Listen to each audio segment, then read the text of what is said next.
일단 이건 아닙니다. 예? 요즘 이러다가는 환자한테 따고 맞죠. 예? 어디다 들이대 마스크도 안 하고. 예? 예. 옛날에는 저어리던 때는 이렇게 환자 앞에 가서 손 한번 잡아주고 말이라도 따뜻하게 해주면 병이 반쯤 나았다 그랬어요. 지금은 어림도 없죠. 예. 인공지능 세상이니까. 그러니까 의학교육도 변하고 있어요. 예. 특히 이제 로봇이잖아요. 예. 이 로봇이 이렇게 뉴욕에 나왔다가 잘 쳤죠. 예. 우리 사람 최초의 사이보그로 등록한 사람이 영국 사람인데 자기 뇌에다가 뭐 장치를 해놓고는 자기 성 아이덴티티를 사이보그로 등록을 해달라고 해서 영국 정부가 받아들였어요. 그래서 이 사람 1호, 사이보그 1호입니다. 이런 사람들이 점점 늘어날 테니까 내는 의사가 이런 사람 고쳐줘야 될 거 아니에요. 몸 생체도 고치고 기계도 고치고. 그러니까 의학, 생체의학만 배워갖고는 이제 안 돼요. 둘 다 배워야지.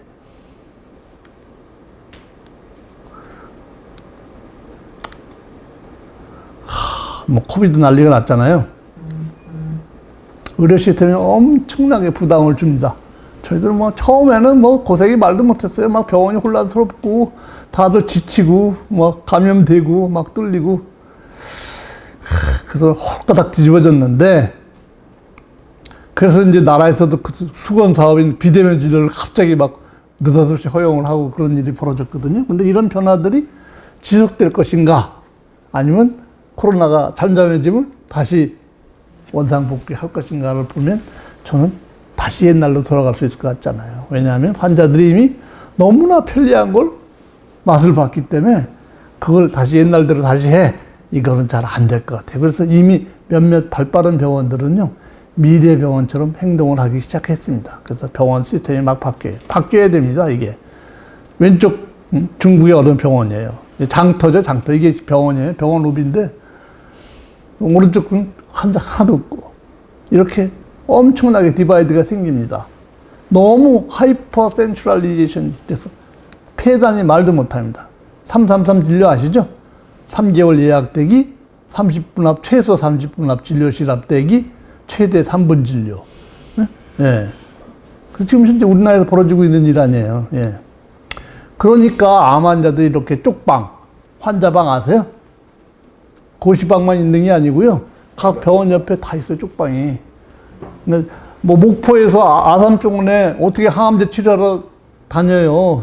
돈이 얼마에 또 KTX 타고 다니면 혼자도 못 다니고 또 힘들고. 그러니까 이런 쪽방에서 기거하면서 항암 치료 끝날 때까지 사는데요. 아니 환경 좋은 데서 좋은 음식 먹고 좋은 공기에서 잘 살아도 낫을까 말까인데 이런 쪽방에서 얼마나 효과가 좋겠어요. 이거 어쩔 수가 없어요. 제주도 보세요. 제주도는 수도권 병원 이용하는 암 환자 비율이 90몇 %예요. 거의 다 온다고 봐야죠. 예. 환자만 중앙화가 되는 게 아니고요. 의사도 다 이 수도권에 다 싹쓸이를 해갑니다. 없어요, 지방에. 예. 신뢰 때문에 그렇습니다. 신뢰 때문에. 그걸 막을 수가 없어요. 이거 보세요. 이게 미국 통계인데요. 60자 써 있는 건 폐암 치료한 다음에 5년 생존율이 60%입니다. 미국에도 빅5 병원이 있거든요. 미국 최고 탑 클래스 병원에 가면 탑 티어 병원에서는 생존율이 60%. 그보다 세컨 티어에 가면 커뮤니티 캔서 센터. 상당히 좋은 병원입니다. 시설 좋고 의료진도 좋고. 근데 38%. 예? 무슨 오 후보하고 박 후보 지지율 여론조사 차이처럼 딱 그 차이인데, 예. 이러니까 가래도 안 가죠. 미국도 마찬가지예요. 그냥 집사 들고 맨하탄으로 그냥 껴껴 갑니다. 돈 들어도 살라고. 이걸 나라에서 어떻게 막겠어요, 이런 걸? 네. 그러다 보니까 여러 가지 불필요한 진료, 과도한 어드민 코스트, 이네피션트 델리버리, 그다음에 이 바가지 요금, 사기 뭐 이런 게 펼쳐요, 지금. 네. 의료비는 엄청나게 각 나라마다 늘어나서 아마 미국이 망하면 의료비 때문에 망할 거라고 그래요. 김정일이 미사일 때문에 망하는 게 아니라. 예. 이게 특히 1990년, 80년대에 폭발적으로 늘어납니다. 그러니까 재정위기가 당연히 올 수밖에 없죠. 미국 특히 심해요.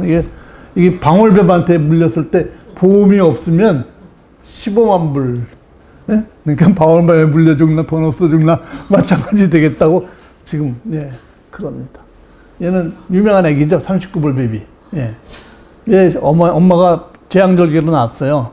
근데 이 청구서 봤더니 청구서에 스킨 투 스킨 애프터 시색 이렇게 했고 39불 35센트 청구했잖아요. 이게 애기 꺼내고 엄마한테 한번 안겨준 비용이에요.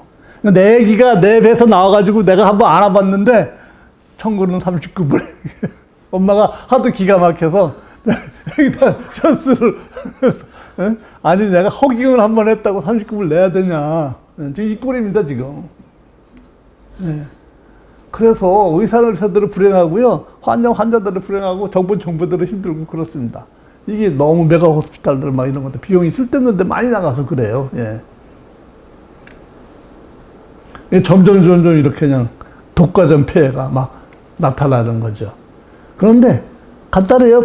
해결은 의사는 어디에서나 동일한 환경에서 환자를 소신껏 진료할 수 있으면 되고 환자는 동일한 환경에서 어떤 진료도 다 받을 수 있으면 되고 그 대신에 의료 데이터의 무결성과 보안성만 유지되면 이 문제 해결할 수 있어요. 그래서 의료 프레임 바꿔야 됩니다. 온라인, 오프라인이다, 비대면이다, 대면이다, 퍼블릭이다, 프라이빗이다 이렇게 대척점이 있는 게 아니에요. 이게 예?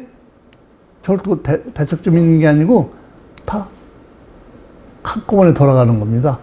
이게 유명한 아이언 트라이앵글이거든요. 문제의 본질은 의료 비용은 낮추면서 의료의 질을 높이고 평등한 의료 접근권을 보장을 하면 모든 문제가 해결된 거 아니겠어요? 근데 이 세 마리 토끼가 한꺼번에 잡기가 굉장히 어렵습니다.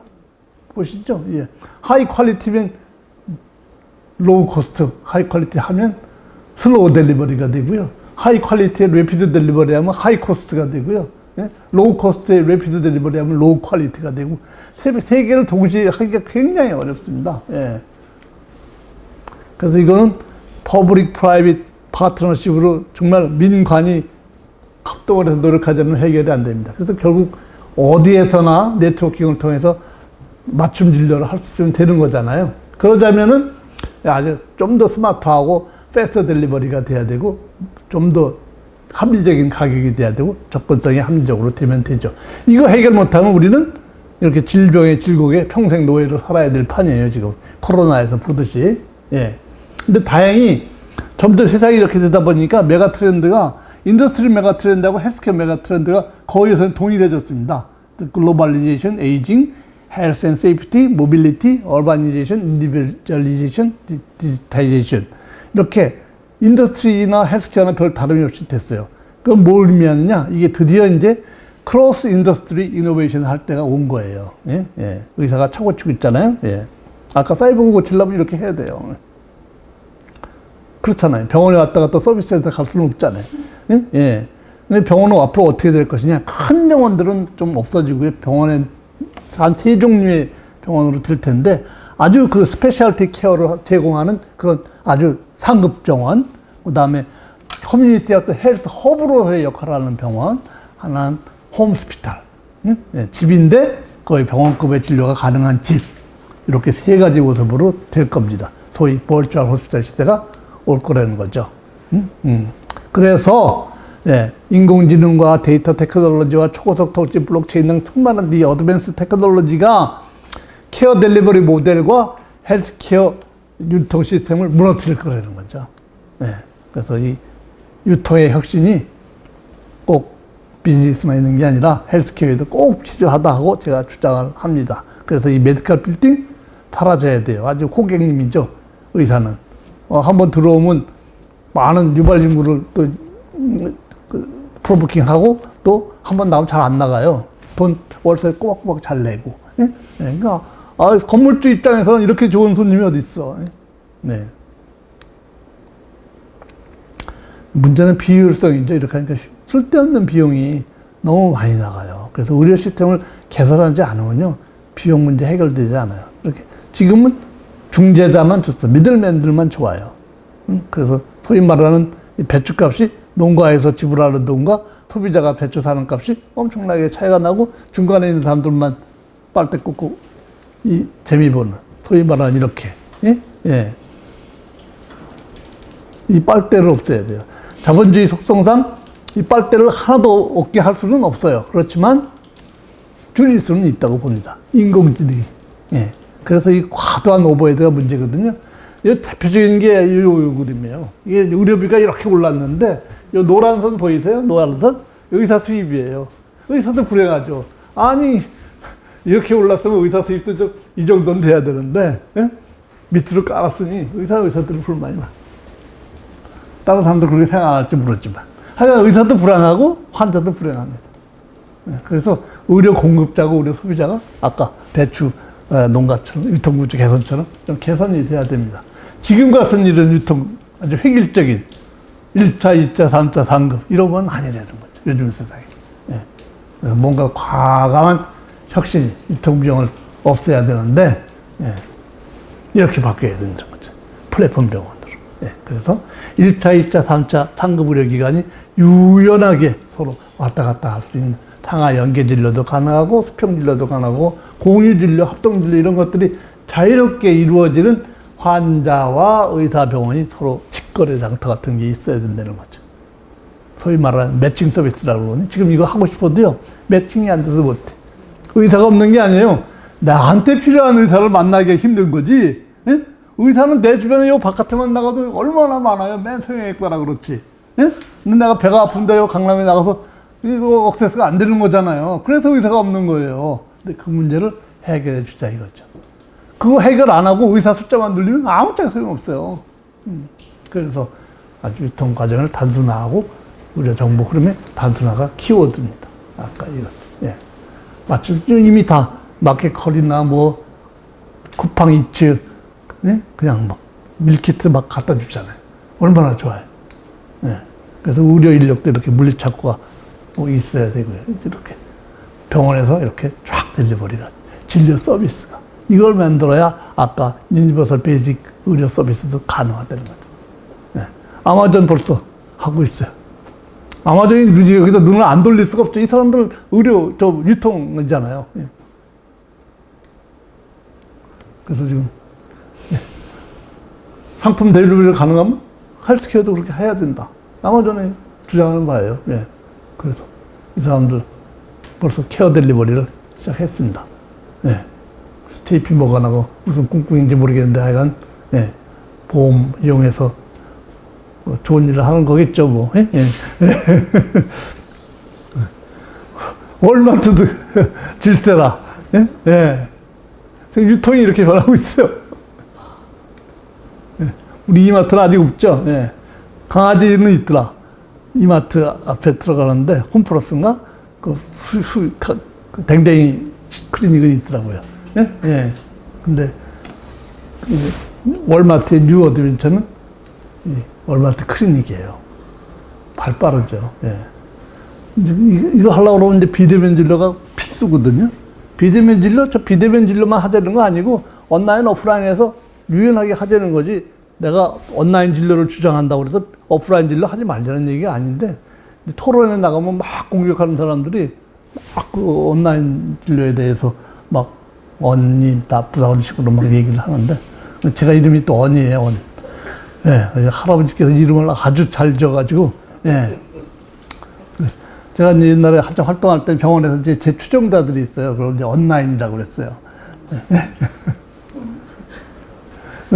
이거 의료협회가 4대 악으로, 온라인 진료로, 비대면 진료로 4대 악으로, 예, 하고, 근데 국가에서도 무리하게, 그냥 이게 한꺼번에 이 어마무시한 걸 갖다 밀어붙이다가 난리가 났죠, 예.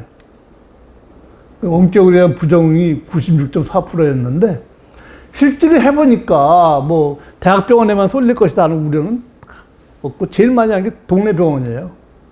그래서 이런 걱정은 뭐, 안 해도 될, 예. 넘어가죠. 그래서 상당히 이런 플랫폼 서비스들이 많이 등장을 하고 있어요. 제 환자입니다, 이게. 예. 운동량의 질환을 보니까 막 수전증 환자들이 자기 떠는 모습을 예, 이렇게 찍어서 보내줘요. 그러면 제가 환자들을 다 뭐 자기 다리 부었다면 또 다리 부어서 이렇게 보내주고 충분히 진료할 수 있습니다. 만약에 이렇게 하다가 문제가 생길 것 같으면 제가 오라고 그러면 되는 거거든요. 그래서 그때 또 오프라인 진료하고, 예. 근데 뭐 자꾸 뭐 첫 번째 할 때는 온라인으로 해야 된다, 오프라인으로 해야 된다, 자꾸 이런 규제를 하려고 그래요. 다 소용없어요. 의사가 판단해서, 처음에는 온라인으로 하고 두 번째에서 오프라인으로 하고 해도 되고, 네? 세 번째에서 해도 되고, 의사한테 맡기면 되는 일을 뭐 첫 번째는 오프라인으로 꼭 해야 된다고 이러는지 정말 이해가 안 가요. 예? 예. 온라인 상에서 첫 번째 가볍게 컨택하고, 그럼 당신 오시오. 이렇게 하면 될 거 아니에요. 제가 지금 페이스톡으로 환자. 처음으로 제가, 그 치매 요양원에 들어간 환자의 간병인 하고 제가 대화를 했어요. 옛날에는 상상도 못할 일이에요. 간병인 아줌마가 제일 잘 알거든, 환자 상태를. 예? 예. 요새 딱 정리되어 계시는데, 간병인 아줌마한테 환자 상태 물어보는 게 제일 좋아요. 치매 환자는 대답을 잘 못하잖아요. 예. 얼마나 좋습니까? 그 대신에 문제가 많아요. 제가 힘듭니다. 예. 이 환자분 막, 아직 약 못 먹었다. 미주알, 고주알 다. 예? 예. 씻을 데도 없어, 그냥. 예? 예. 그리고 또 환자 중에 또 이렇게 트로트도 보내주기도 해서 환자하고 의사 관계가 좋아집니다. 예, 근데 이제 너무 힘들게 하죠, 이제 이런 사람들은. 또 제 동영상도 보내주니까 좋은데. 이렇게 보시면, 네. 가끔 이런 분이 있죠. 일요일 날. 예? 예. 아주, 예, 힘들어요. 어떤 때는 막 아침 6시에 전화를 해가지고 여자 환자가 카톡을 해갖고 제가 뭐 부인한테 제 집사람한테 설명하느라고 애를 뭐 그럴 수도 있잖아요. 그럴 수도 있는 거잖아요. 예. 사모님이 이 사람이 미쳤나? 거의 뭐 이렇게 다른 사람 진료하고 있어서 조금 이따 하라고 내가 문자까지 보내도 계속 하는 게 내가 받을 때까지. 예? 예. 끊어 또 해. 어디 누가 이기나 보자. 진료를 할 수가 없어. 예? 예. 이렇게 되면 제가 거의 돌아버릴 지경 환자 보다가. 예? 예. 그래서 비대면 진료가 더 힘들더라고요, 이 사람들. 예? 예. 쉬운 게 아니라 더 훨씬 힘들어요. 예. 그리고 3분 진료가 불가능해요. 예. 왜냐하면 보통 병원에서 진료를 할 때 환자들이 들어서 오래 끌면 간호사들이 벌써 눈치 주고요. 또 환자끼리 눈치 줘요. 바깥에서 그냥 소리 지르는 사람들이 있어요. 환자분들 중에. 아니, 이 양반 뭐해? 들어가더니 어떻게 나올 생각을 안 하네? 막 이러면 이제 환자가 얼렁얼렁해서 물어보고 얼렁 나가는데 온라인으로 하니까 이건 이제 퍼질러 앉는 거예요. 그냥. 네? 3분이 아니라 그냥 30분도 좋은 거야. 그러니까 몇 배 힘듭니다, 의사는. 네. 그래도 초고속 통신 기술과 인공지능이 새로운 진료 공간의 출발점이 된다는 사실은 분명한 사실이에요. 네? 그래야 이렇게 이게 시스템 유지를 위해서는 의사, 간호사, 테크니션들 인력이 필요한데 휴먼 리소스를 이런 테크니컬 어드밴스 테크놀로지로 좀 커버를 해보자는 뜻이죠. 그래야 뭐 이렇게 파업 같은 거 안 하고 아주 딱 나뉘잖아요. 예, 의사만 무조건 양성한다니까 숫자 노름하지 말라고 하는데 세월호 선장 환자들 다 환자 단체는 저희를 매도를 하고 있어요. 그래서 의사 숫자를 무작정 늘리는 것보다는 인공지능이나 5G 같은 것을 이용해서 진료 효율을 높여주는 게 좋다. 그래서 게임 체인저를 만들자. 제가 그냥 내피셜로 만들어 본 겁니다. 언택트 진료 중요하지만 속도가 문제죠. 이게 그동안엔 이걸 왜 못했냐면요. 레깅이 너무 심해서 못했어요. 예. 아시잖아요. 3G 때 우리 대표님 도움 받아서 저 목포랑 한번 해보려고 그랬는데 안 돼요. 예. 그래서 이 언택트가 필요한 거예요. 예.